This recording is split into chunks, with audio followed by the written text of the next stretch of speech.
Então, vamos hoje. O tarô e o autoconhecimento. Legal essa capa, essas cartas, hein? Da Mary Steiner Geringer. Por que é legal essa capa? Porque a gente pode continuar o exercício, né?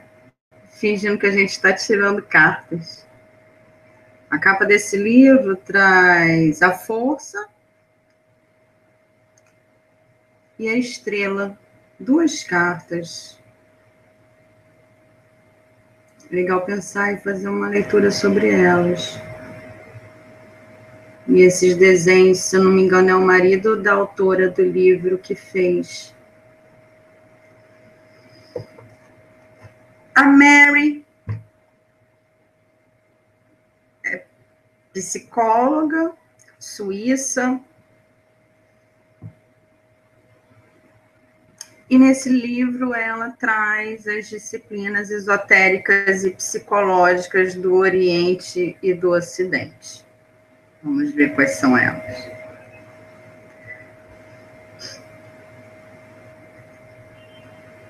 Né, o sentido, para quê? Para tentar aprofundar o sentido e a simbologia das cartas para o autoconhecimento. Então, ela vai trazer significados transcendentais e metafísicos, significados também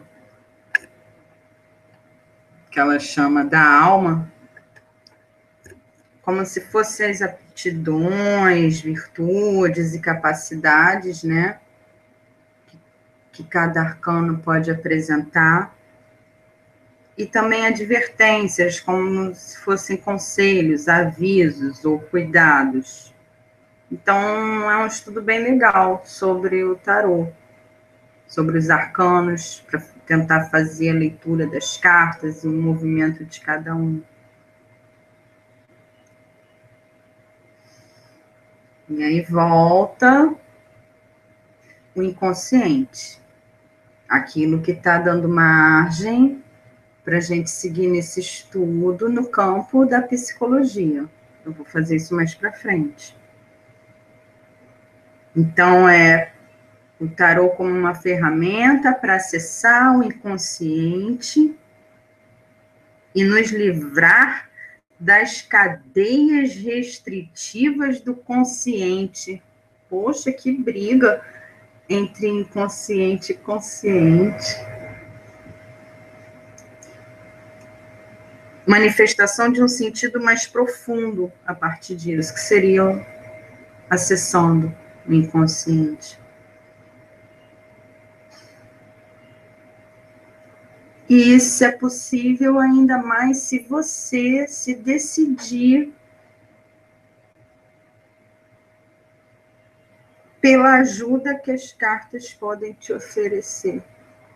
Então a leitura fica mais profunda, mais rica, com mais possibilidades, etc. Esse tarô do livro foi desenhado em 1967 pelo marido da autora. Eu gosto bem dessas cartas. Eu não tenho esse tarô, mas temos os desenhos para ver, né, a estrela, que está na capa do livro, junto com a força.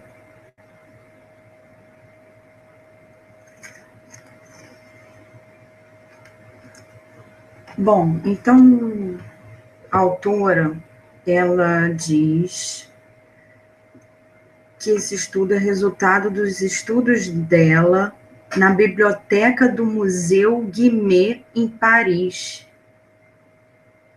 e depois em Zurique também. Então, interessante, né? Porque ela foi, pesquisou, teve acesso a alguns documentos.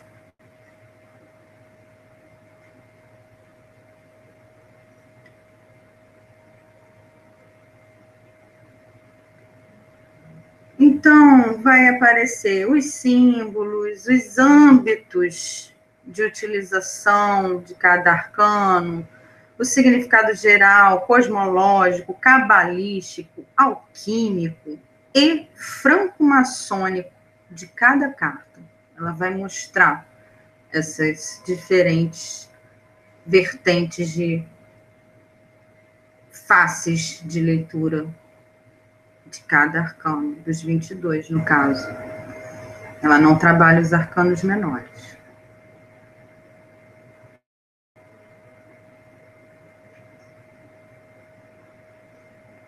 Ela cita que o comentário psicológico das cartas tem como contribuição da Irene Gade. Não vi quem é. Talvez alguém pesquise ou eu pesquiso. Irene Gade. Irene Gad. Então, mais uma vez, mais um livro para confirmar que o tarô representa relacionamentos humanos. Mas a autora já traz a ideia, acrescenta essa ideia, que nesses relacionamentos humanos existem acontecimentos cósmicos e que estão ali desenhados de forma cifrada.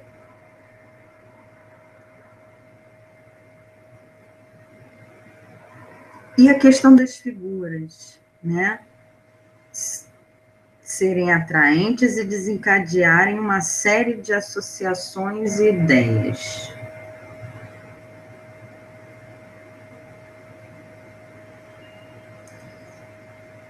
Diz que ela está dentro da tradição francesa, em que a numeração das cartas tem equivalência com o alfabeto hebraico. Então, é mais um livro que vai trazer a leitura do tarô, fazendo analogia com o sistema, tentando fazer uma ponte, uma ligação, uma analogia com o sistema da Cabala. Mais uma vez, é interessante? Acredito que sim, mas eu acho particularmente difícil, por exemplo, eu não tenho conhecimento da Cabala. Quer fazer a analogia do tarô com a Cabala? Estuda a Cabala. Tem que saber o que é Cabala, de onde que veio a Cabala, o que significa, para quê, por quê. É o básico para você fazer analogia. Então, se você lê esse livro, você não sabe Cabala. Você está acrescentando conhecimento sobre o tarô. E, no caso, é um livro que traz essa associação com a Cabala. Para quê? Para quem tem interesse em fazer essa associação, para quem tem interesse nesse tipo de conhecimento e tudo mais.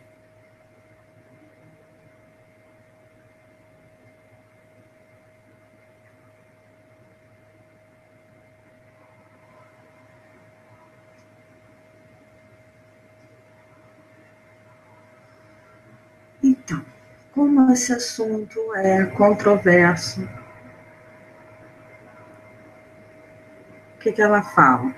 Que é bem possível que o conhecimento das forças atuantes nas figuras simbólicas tenha sido transmitido pela antiga cabala caldaica, que nos deu a chave para conhecermos a sabedoria mística do Oriente. Então, ela trabalha com essa ideia, acredito eu que ela crê nessa ideia, mas ela não afirma essa ideia. Ela diz que é bem possível que. Então, é até um cuidado da autora, né, pesquisadora, que foi na biblioteca, que é psicóloga, né, ter esse cuidado.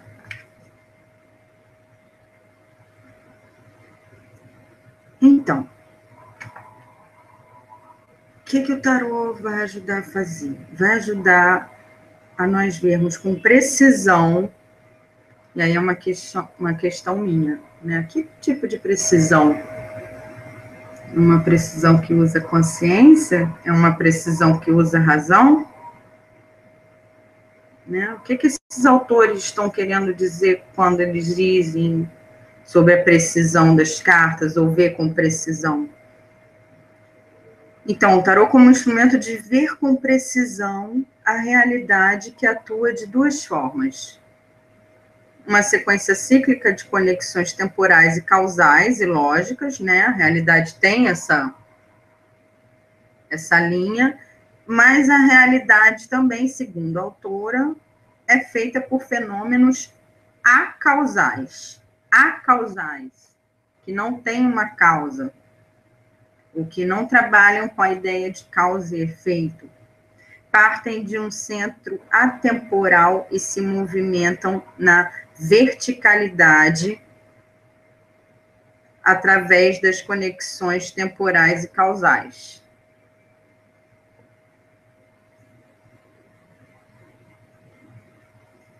Esses dois tipos de conexão devem ser transmitidos pela leitura das cartas.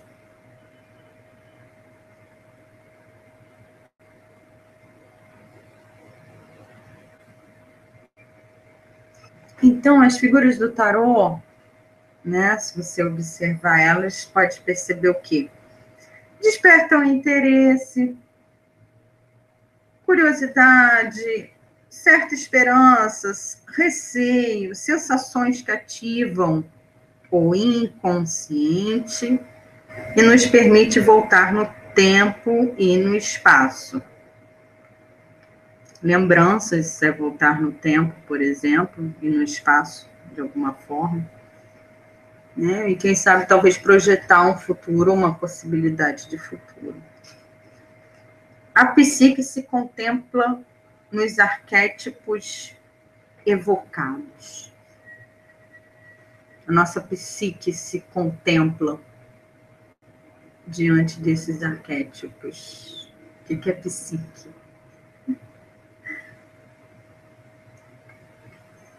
Né? Então, como que nos livros de tarô estão muito presentes, né, os conceitos, as categorias de análise da área de psicologia. E para a gente trabalhar esses conceitos, assim como para a gente trabalhar o tarô com a cabala, a gente precisa conhecer que conceitos são esses e o que é psicologia.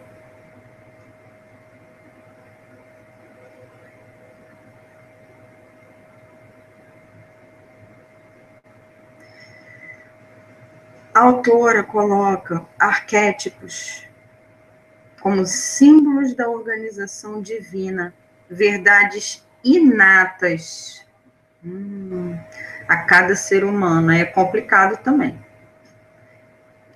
Por quê? Ela acredita nisso. Isso deve ser respeitado. Mesmo quem não acredita nisso, como eu falei, o livro traz questões para nós pensarmos. Então, trabalha tanto com essa área da psicologia, quanto traz essa ideia de Deus.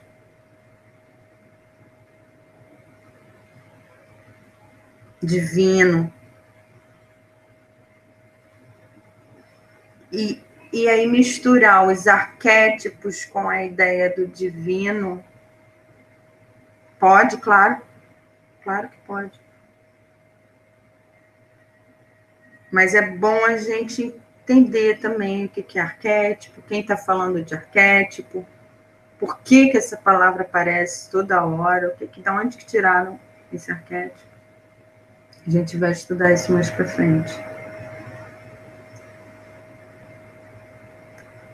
Verdades inatas a cada ser humano. Arquétipos são verdades inatas a cada ser humano?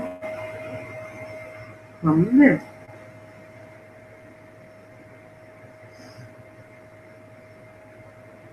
Então, como se elas trouxessem essas imagens de uma força vital que permeia todo o universo.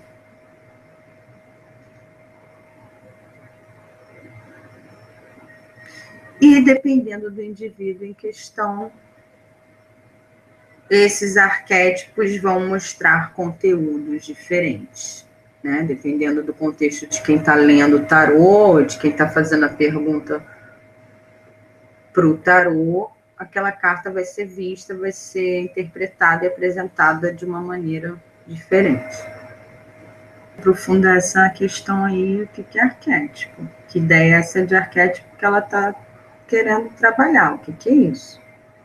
Não vou fazer isso agora. Vou seguir o livro.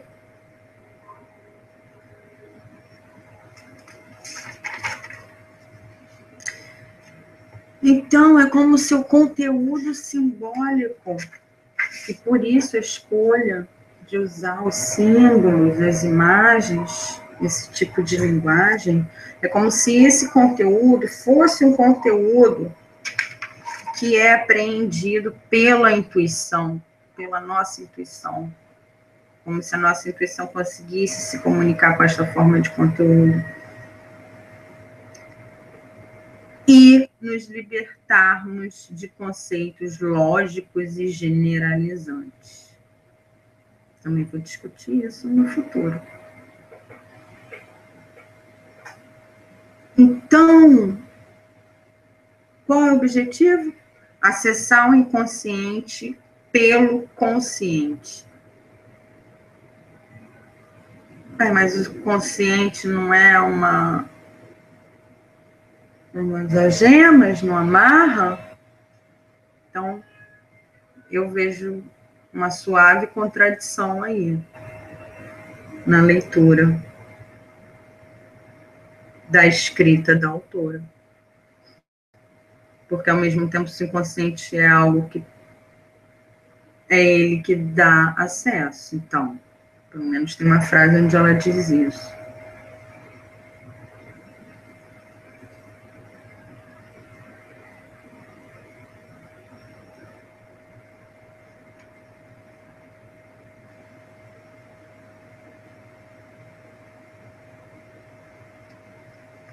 Fala em subjetividade, fala em ligação sincronística. Então, são coisas que é importante ver também, que eu estou percebendo que aparece muito nos meios do tarô, e nos livros, por exemplo. A ideia de sujeito, ou de subjetividade, de sincronicidade, são coisas que também deveriam ser estudadas. Sobre a origem do jogo de tarô, ela retoma a ideia do reinado de Carlos VI, em 1392, na França.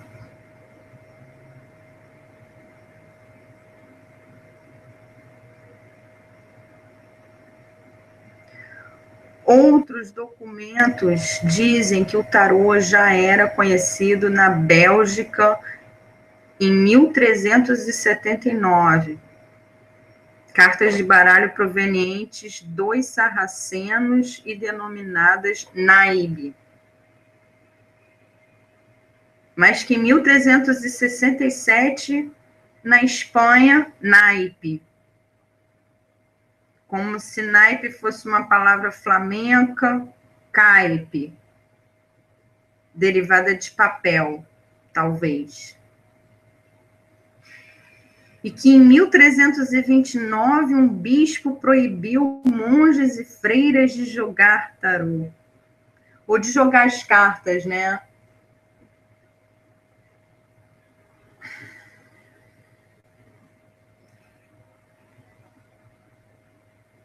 E que foi em 1545, ele sai da Espanha e vai para a Itália, em Veneza.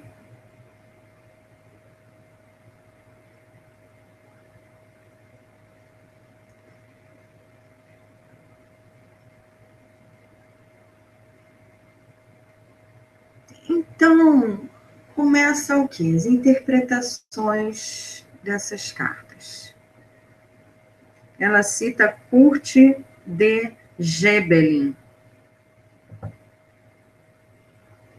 Então, algumas pessoas olharam para aquelas cartas e falaram, olha, essas cartas eu acho que têm ligação com cultura egípcia. Estou vendo que esse movimento dessa carta tem a ver, faz analogia com o movimento que existe lá na cultura egípcia.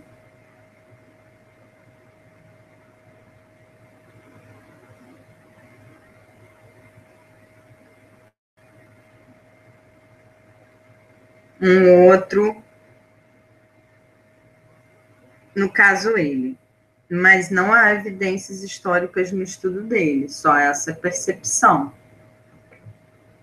que sacerdotes egípcios passaram as imagens e ensinamentos do livro de Tó e foi para Roma para os papas que trouxeram para a França no século XIV.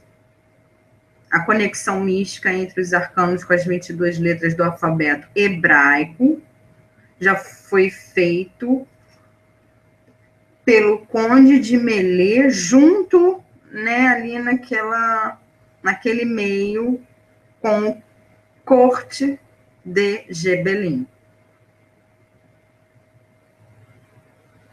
E aí parece que isso vira até uma disputa, né?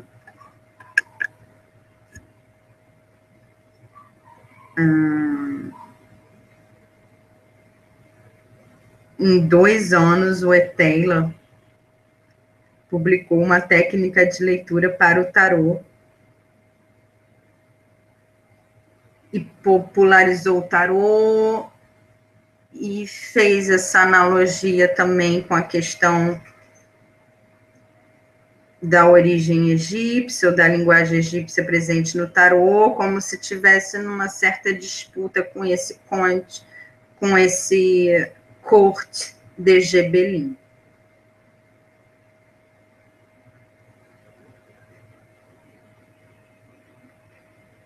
Entre os dois.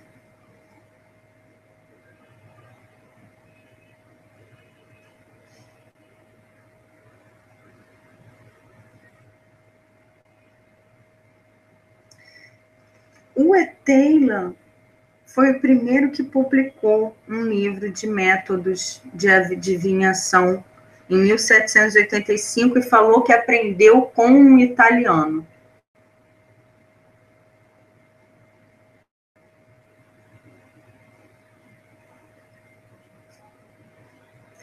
E o Eteila lança também essa escola astrológica.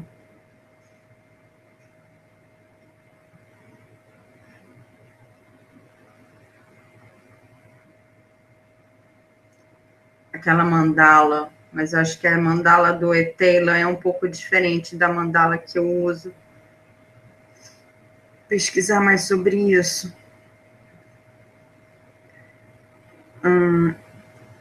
E o Eteila parece que usava um jogo que eram 33 cartas.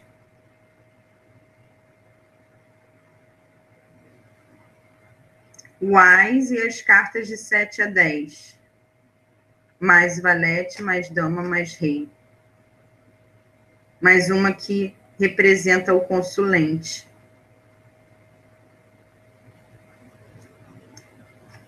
E o Gebelin é o que defende coisa dos sacerdotes egípcios. Chegou até a Europa, trazido pelos ciganos, que utilizaram as cartas para ler a sorte. Então, é como se o tarô fosse uma combinação do jogo, que eles chamam de naíbe, e o baralho comum. E que o jogo de carta comum pode ter nascido do xadrez.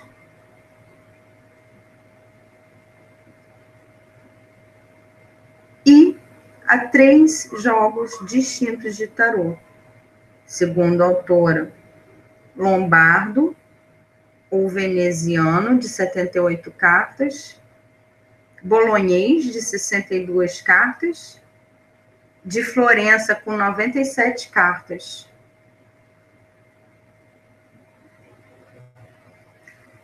E que o mais antigo que conhecemos está nessa biblioteca, está na Biblioteca Nacional de Paris, que é o do Carlos VI. Manteve-se as 22 cartas, mais as 4 séries de cores com 14 cartas, cada uma.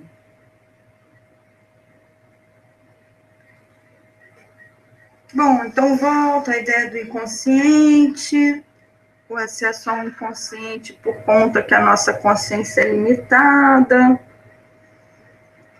Traz a ideia de imaginação e outras coisas também que eu não vou entrar agora.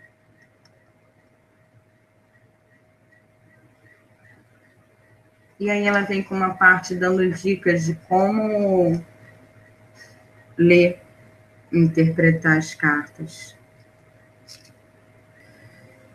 Como jogar ou deitar as cartas, ela fala, e interrogar as cartas. Deixar a fantasia fluir sem que a fantasia se perca na imaginação.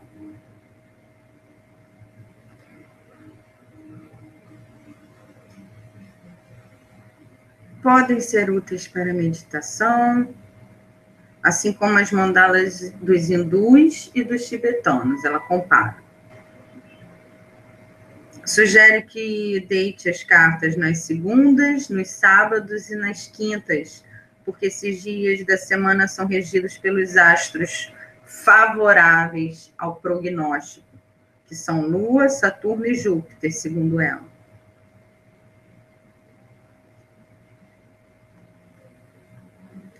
Como escolher as cartas? Ela trabalha com as cartas invertidas, e que se os arcanos da morte ou da torre, por exemplo, saírem invertidos, vai enfraquecer o lado originariamente desfavorável do arcano.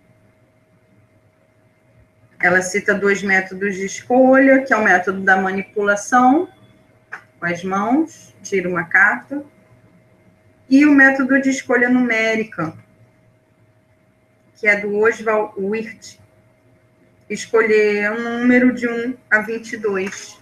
Eu acho que dá para inventar, tem vários métodos também de escolha numérica. Inclusive, no livro dela, ela vai trazer vários.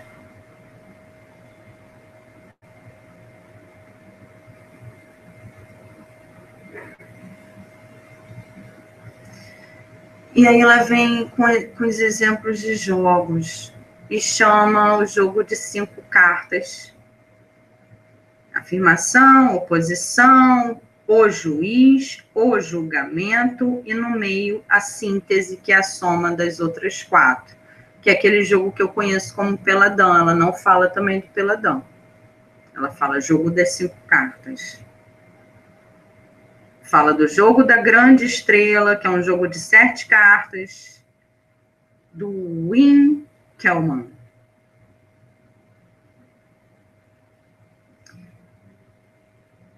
E fala do jogo de tarô das 12 casas, que é o jogo do tarô e o zodíaco.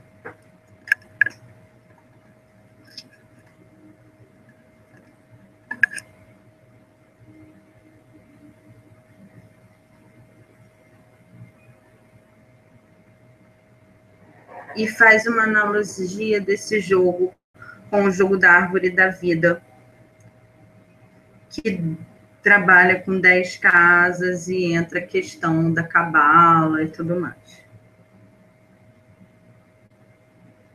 Então, a interpretação das cartas vão indicar caminhos para a resolução de conflitos. E ela vai dar, como eu já falei no começo, significado cosmológico, que tem a ver com a nossa orientação ideológica, a interpretação alquímica, que tem a ver com significados exteriores, A interpretação maçônica, que tem a ver com educação, desenvolvimento espiritual e material.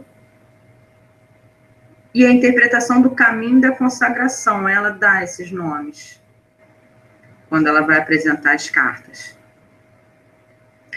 O caminho da consagração tem a ver com religião, transcendência, mística, magia e ciências espirituais. Chama atenção também para aquilo que parece ruim no jogo, na verdade, são avisos.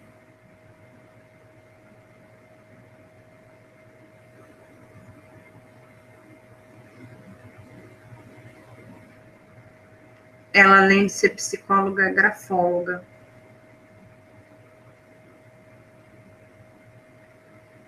Trabalha com a tradição alemã, francesa e anglo-americana.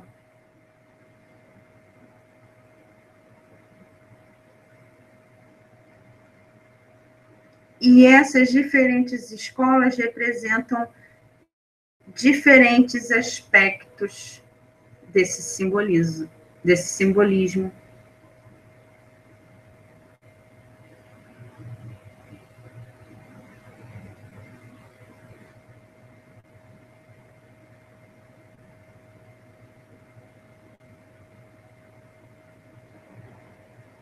Por exemplo, a carta da força, que é a carta também da capa do livro, a segunda carta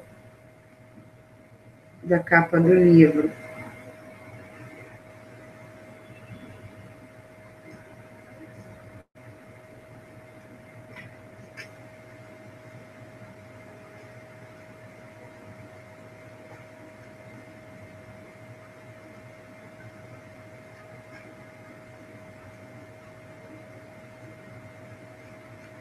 A força vai trazer o quê? Vai trazer o desenho da letra hebraica, todas as cartas. Vou usar o exemplo da força, porque ela é a nossa carta da capa, junto com a estrela. Olha a força. Então, ela vai trazer a letra hebraica ali em cima, para fazer analogia com a cabala. Vai trazer uma apresentação da carta, o significado geral, cosmológico, cabalístico, alquímico, franco-maçônico, caminho da consagração e psicológico. Uma interpretação também no sentido elevado e no profano. E atenção para uma prevenção. Qual é a prevenção que a carta traz?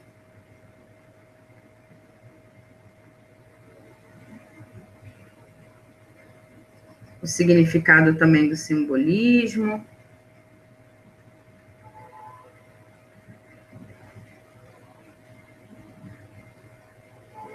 É engraçado, né?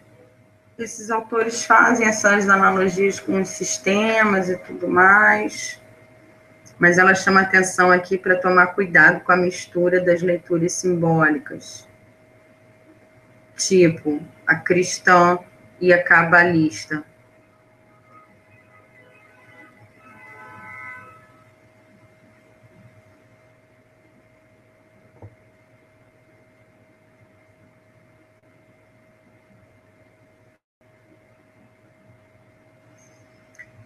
Então, também traz mais um termo, né, da psicologia, self.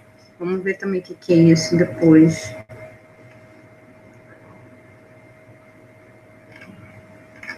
Que é o quê? Que é esse caminho de você sair da prisão do eu para o self e para o inconsciente.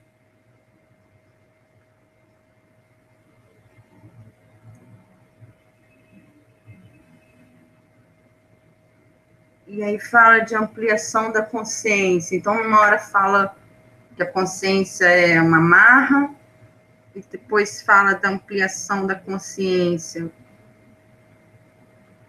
Importante ficar atento a isso, tomar cuidado com isso, para a gente não confundir as coisas. Afinal, o que é consciência e o que é inconsciente? Apresenta também relação de pares entre as cartas.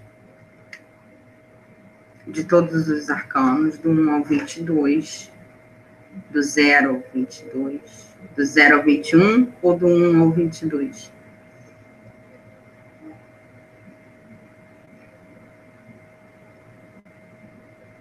Só uma observação interessante também, ela fala que no mundo exterior, a consciência é representada pela carta da justiça, carta 8.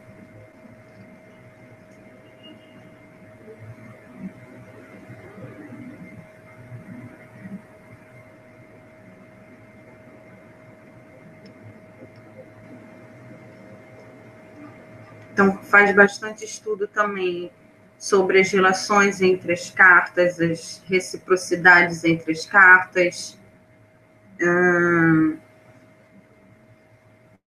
essa mútua reciprocidade entre as cartas.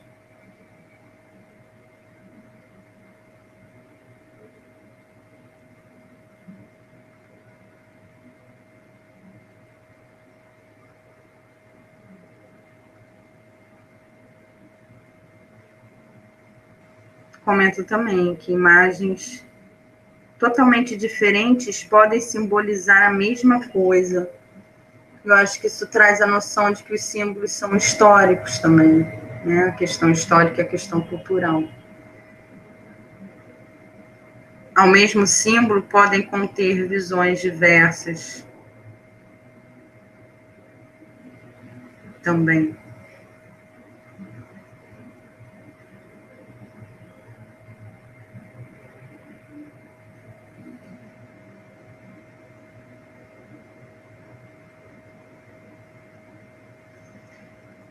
E ela fala, né, do movimento dos arcanos, que me interessa essa ideia também, que eles dançam, né? Para falar isso, ela faz analogia com a dança de Shiva, a dança dos 100 braços de Shiva.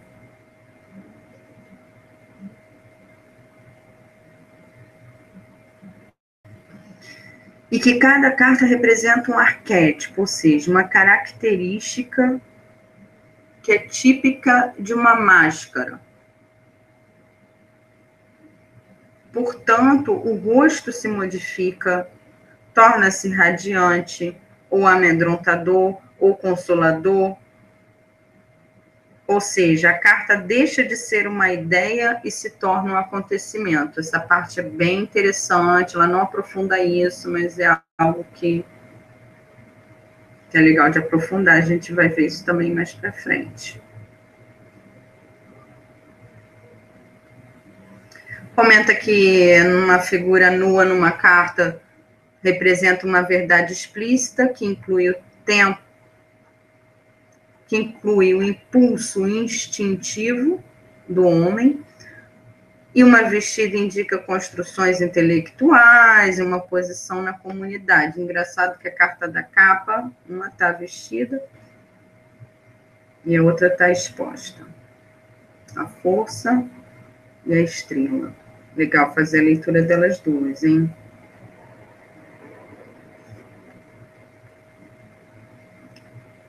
É bem rico o livro com relação à interpretação de cada carta e os detalhes de cada carta, porque ela interpreta também as orientações da figura no espaço, a cabeça, os símbolos, o cabelo, o corpo, tudo.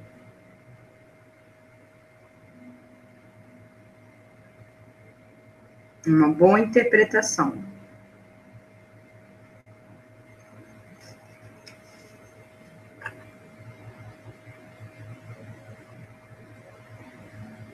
Ela fala de tipo um jogo, um exercício também, que chama Os 4 Caminhos da Salvação. Eu nunca tinha visto. O caminho de Osíris, que é o da ação, o caminho de Ísis, que é o do amor, o caminho de Horus, que é o conhecimento, e o caminho da lei, que é a intuição. Então, você vai ver mitologia egípcia.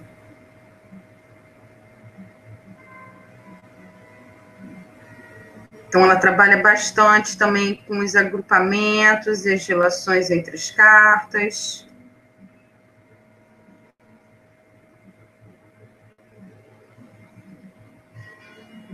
dá vários exemplos de leitura e dessas relações. Pares de carta, quaternários de carta.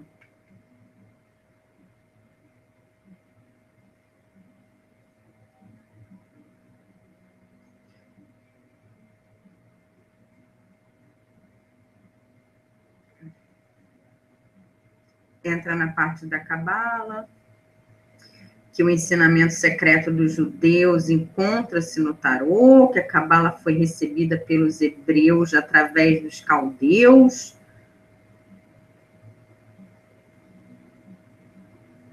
E que daí isso significa que, assim como os egípcios, eles também mantinham comunicação com os atlantes.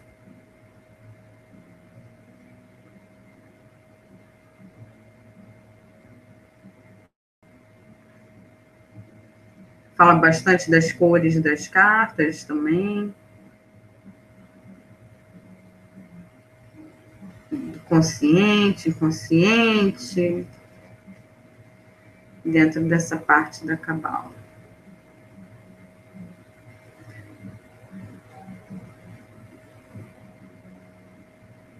Divisões em três séries de 7 séries de 3, né, para fazer um estudo, para fazer leitura dentro dessa linha cabalística.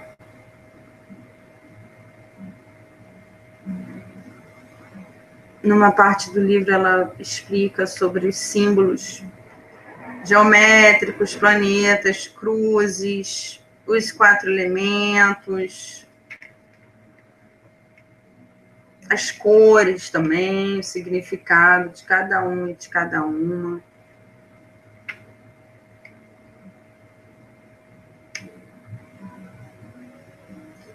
E o marido dela desenha ideogramas de cartas de tarô através desse símbolo. O que seria isso? Seria você pegar cada arcano e, através do estudo da simbologia, você criar ideogramas, como se fosse um alfabeto simbólico, um símbolo do símbolo.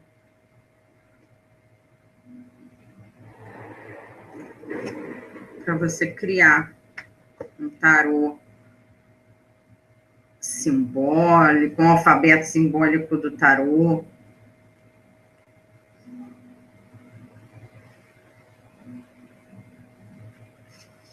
Então, sobre as perguntas, como formular as perguntas, interpretar as cartas. Ela dá umas sugestões de pergunta, eu achei bem interessante, porque eu tenho observado isso, as pessoas não sabem perguntar, ou não querem perguntar.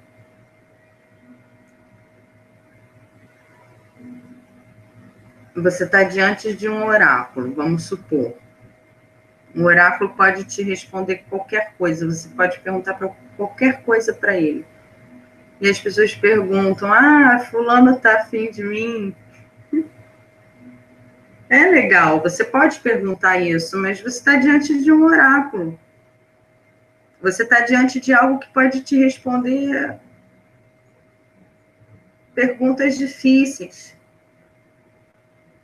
Então, geralmente, até a pessoa pergunta isso e o tarô responde outra coisa. Então, você até pode deixar quem você está ajudando, atendendo, perguntar. Fulano está afim de mim? Você vai fazer o jogo. E as cartas vão trazer as perguntas, talvez, as respostas das perguntas que não foram feitas ou das perguntas que estão por trás dessa pergunta, né? Então, ela elege algumas perguntas do tipo: qual é a minha situação no momento? Em que consiste meu erro para estar nessa situação? Qual mudança terei que fazer na minha personalidade? Que rumo devo tomar?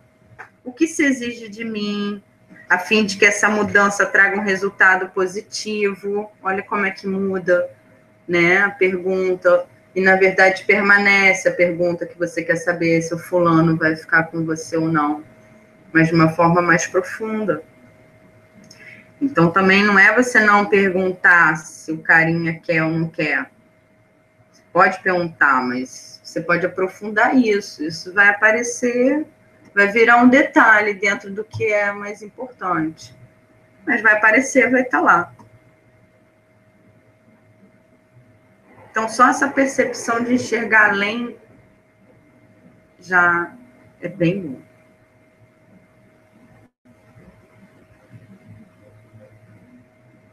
E aí meditar sobre essas perguntas, sobre a carta.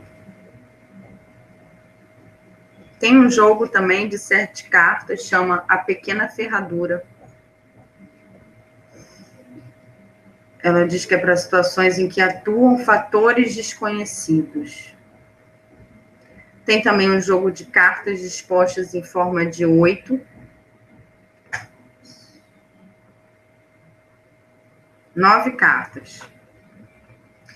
Bom, gente, para finalizar, então é bem rico a leitura dela, dos arcanos, para fazer um estudo desse movimento dos arcanos do tarô. E o que eu achei mais interessante foi a bibliografia que ela traz. Por quê? Porque aparece um psicanalista que eu estudo, que é o Erich Fromm. Na verdade, acho que é ele, o D.T. Suzuki e Richard Di Martino escreveram um livro sobre Zen budismo e psicanálise. Então, estamos lá com o pé na psicanálise agora, hein? E a listinha do beabá, dessas ideias todas de consciente, inconsciente, que às vezes viram ideias confusas. Então, para não ter confusão, vamos às fontes. Quem é a fonte? É o Carl Gustav Jung. E tem uns livrinhos dele na bibliografia dela. Os arquétipos e o inconsciente coletivo, esclarecimento da natureza e psique, sincronicidade com um princípio de interrelacionamento causal, psicologia e alquimia, tipos psicológicos, das bases da psicologia analítica, que é a proposta dele de trabalho. Então, assim, para você usar esses termos no tarô, claro que você pode usar, mas é importante conhecer o Jung, o que ele está falando, qual é a proposta dele, por quê.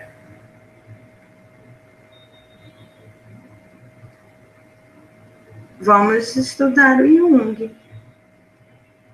Então, a bibliografia dela é muito boa. Tem outros livros também. Cansativo? Meu amigo falou que tem que ter mais movimento esses vídeos. Gente, do audiovisual vai ficar, por enquanto, no conteúdo, né? Por enquanto, aqui a gente vai ter um conteúdo, vamos estar falando dos livros mesmo. Então, quem quiser conhecer o livro, ou referências, né? Uma certa avaliação, não é uma avaliação do livro, é mais um estudo, né? Porque todos os livros têm alguma coisa a nos acrescentar. Você vê o quão forte está essa ideia de Deus no tarô. E, não acredito em Deus. Não importa. Importa que você pode fazer uma leitura dos arcanos, buscar bibliografia, buscar pistas, né? Tá? Então é isso.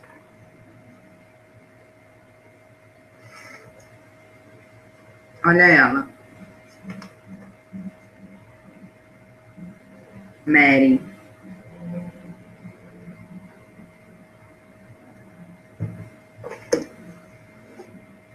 Vamos ler o próximo.